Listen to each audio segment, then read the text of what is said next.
లేదు అశోక్. మెస్సీ మ్యాచ్లో నువ్వెందుకు కనబడలేవని అడుగుతున్నారా మీరు? నేను తెలివి వచ్చిన కాంచి నేను క్రికెట్ ప్లేయర్ని. నేను చిన్నగా ఉన్న 10వ తరగతి నుంచి క్రికెట్ ఆడుతాను. నేను క్రికెట్లో మంచి స్పీడ్ బౌలర్ని. మంచి బౌలర్ని. నాకు మొదటి నుంచి క్రికెట్ అలవాటు ఉంది. అనుకోవచ్చు, మీరు పొలిటికల్ బౌలర్ కూడా అనుకోవచ్చు. అట్లా లేదు. నాకు మొదలు 10th క్లాస్ నుంచే మేము హై స్కూల్లో 10th క్లాసు నేను గవర్నమెంట్ స్కూల్లో చదువుకున్నా. మా బాయ్స్ హై స్కూల్ సంగారెడ్డి. అక్కడనే నేను మా ఫ్రెండ్ కుసుమ్ కుమారు మేము ఆనే చదువుకున్నాము. ఇద్దరము గవర్నమెంట్ స్కూల్లో చదువుకున్నాము. 8th, 9th, 10th అక్కడనే చదువుకున్నా. ఇంటర్మీడియట్ కూడా గవర్నమెంట్ కాలేజ్ చదువుకున్నా. ఇంటర్మీడియట్ సెకండ్ ఇయర్ ఒక సబ్జెక్ట్ ఫెయిల్ అయినా ఆడికి వదిలేసేసిన. అయితే అప్పుడు మాకు 10th క్లాస్ నుంచి క్రికెట్ బాగా ఇంట్రెస్ట్ ఉండే. మేము ఒక 12 మంది మేమంతా క్రికెట్ ఆడేటోళ్ళం. మమ్మల్ని ఆ క్రికెట్ ఆడుతుంటే మా ఊళ్ళు అనేటోళ్ళు, ఇది అవార బ్యాచ్ వెళ్ళిందిరా అంటోళ్ళు మమ్మల్ని అంతా రోజు. అంటే అట్లా ఉంటుండే అప్పుడు. అంతా చదువుకునే పిల్లలు అంత ఒక దిక్కు, చదువున వాళ్ళంతా మేము క్రికెట్ టీం చేసుకుని ఆడేటోళ్ళం అంట. అంటే ఇప్పుడు చదువున వాళ్ళు ఉండి అంటలేదు, అప్పుడు మాకు అట్లా ఉంటుండే, పిచ్చి ఉంటుండే. అది క్రికెట్ బాగా ఆడేటోని, మంచిగా స్పీడ్ బాల్ వేస్తా బాగా. మీరు ఎప్పుడైనా చూడాలనుకుంటే గేమ్ పెట్టండి, బాల్ వేసి చూపెడతా. అదే చెప్తున్నా. ఇక పొలిటికల్ ఇక ఉంటుందిలే, ఇక పొలిటికల్గా నాది అట్లా ఉంటుంది. కానీ నాకు బాగా ఆడేటోళ్ళం. నేను మా ఫ్రెండ్స్ పేర్లు ఉన్నాయి. ఇంకోటి జట్టి కుసుమ్ కుమారు, కమలాకర్ అని ఉన్నాడు. మా వాడు ఒకడు ఉన్నాడు, మా బామ్మడిది అవుతాడు కమలాకర్. ఆడొకడు ఉన్నాడు. మళ్ళీ బామ్మడిది అంటే దోస్తు బామ్మడిది. మధు అని అడ్వకేట్ ఉన్నాడు ఒక ఆయన, స్పీడ్ బౌలర్. ఇంకా చాలామంది పేర్లు నోటికి వస్తలేవు.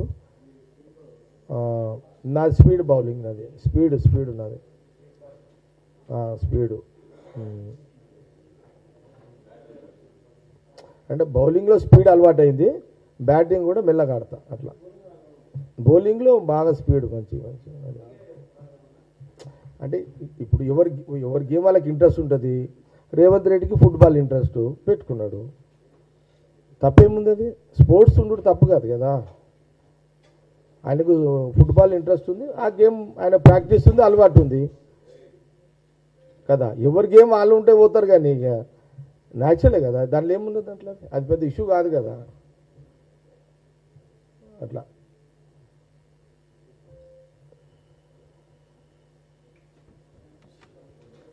చాలా అయిపోయిందా? Okay, thank you by, thank you. అన్నీ వచ్చినాయా? ఇంకేమైనా చెప్పాలా? వచ్చినాయా? ఏమైనా చెప్పాలా?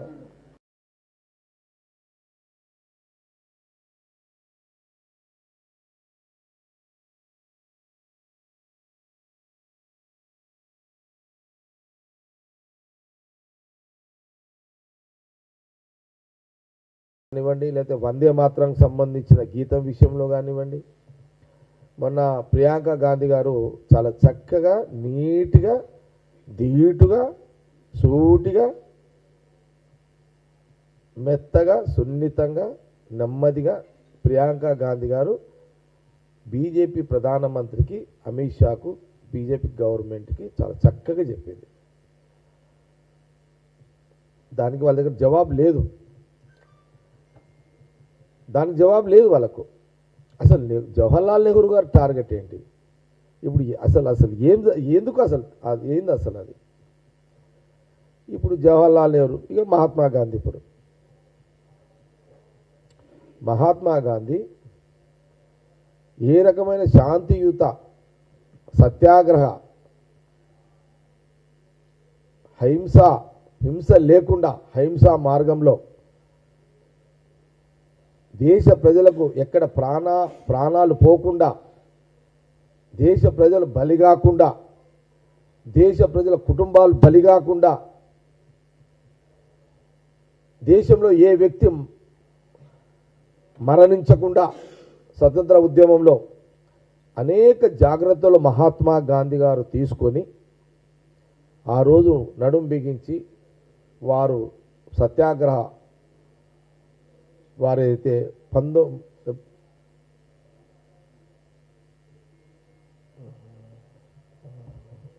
వారు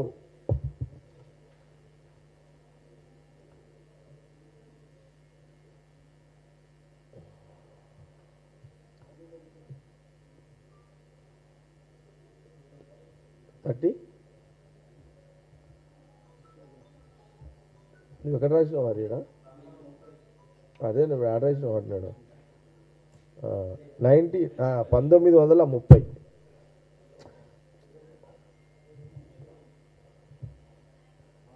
అప్పుడు మనం బుట్టలేం కాడి కొంత కన్ఫ్యూజ్ అవుతుంటా డేట్లు చూసుకొని చెప్పాలి కదా. పుడితేనేమో తక్కువ అని తెలుస్తుంది మనకంత. అప్పుడు నేను పుట్టలేదు, మోడీ పుట్టలేదు. అప్పుడు మోడీ పుట్టిండా అప్పుడు, అమిత్ షా కూడా పుట్టిండు అప్పుడేమన్నా 1930లో పుట్టిరా వీళ్ళెవరు? ఎవరెవరు 1930లో ఎవరు పుట్టిరు అసలు? 1930లో మోడీ గారు ఏమైనా పుట్టిండా? అమిత్ షా ఏమైనా పుట్టిండా? అంత డీటెయిల్ పుట్టిండా? పుట్టలేడు కదా. 1913లో అప్పుడు మహాత్మా గాంధీ గారు స్వాతంత్ర ఉద్యమ సత్యాగ్రహ పోరాటము 1930 సంవత్సరంలో మొదలుపెట్టినాడు. ప్రధానమంత్రి మోడీ గారు పుట్టలేదు, అమిత్ షా పుట్టలేడు. ఇప్పుడు పుట్టనోళ్ళు మహాత్మా గాంధీని ఇప్పుడు జవహర్లాల్ నెహ్రూ విమర్శిస్తున్నారు పార్లమెంట్లో. ఇది ఎక్కడ న్యాయం అండి? ఇది నైతిక విలువలు ఏమైనా ఉన్నాయా? విలువలతో అసలు వీళ్ళకు బీజేపీ అధిష్టానానికి కేంద్ర అధిష్టానానికి ఏమైనా విలువలు ఉన్నట్ట? దీన్ని దేశ ప్రజలు ఆలోచించండి. ప్రధానంగా ఈ రెండు తెలంగాణ ఆంధ్ర తెలుగు ప్రజలు ఒకసారి, నేను తెలుగులో చెప్తున్నా కాబట్టి తెలుగు ప్రజలు ఒకసారి ఆలోచించేయండి. రెండు రాష్ట్రాల తెలుగు ప్రజలు ఒకసారి ఆలోచించేయండి. 1930లో స్వతంత్రము స్వేచ్ఛ దేశ ప్రజలకు అందించాలని ఆ రోజు మహాత్మా గాంధీ గారు సత్యాగ్రహ కార్యక్రమాన్ని మొదలుపెట్టాడు. ఆ రోజు పుట్టని మోడీ గారు, ఆ రోజు పుట్టని అమిత్ షా గారు ఈరోజు మహాత్మా గాంధీ గారి గురించి, జవహర్లాల్ నెహ్రూ గారి గురించి మాట్లాడుతున్నారు అని అంటే ఇది న్యాయమా? ఇది ధర్మమా అని కాంగ్రెస్ పార్టీ అడుగుతున్నది, ప్రశ్నిస్తున్నది. రెండు రాష్ట్రాల ప్రజలు కూడా, తెలుగు ప్రజలు ఎక్కడున్నారో, ఈ రెండు రాష్ట్రాలే కాదు, ఈ దేశంలో ప్రపంచ దేశాల్లో రెండు తెలుగు రాష్ట్రాల ప్రజలు ఉన్నారు. ఎక్కడున్నా సరే, ఏ దేశంలో సరే, నేను ఈ మీడియా ద్వారా ఎవరైనా చూసినట్టయితే దీన్ని మీరు ఒకసారి ఆలోచన చేయాలని నేను కాంగ్రెస్ పార్టీ గాంధీ భవన్ ద్వారా యావత్ ప్రజలందరూ కూడా అబ్జర్వ్ చేయండి.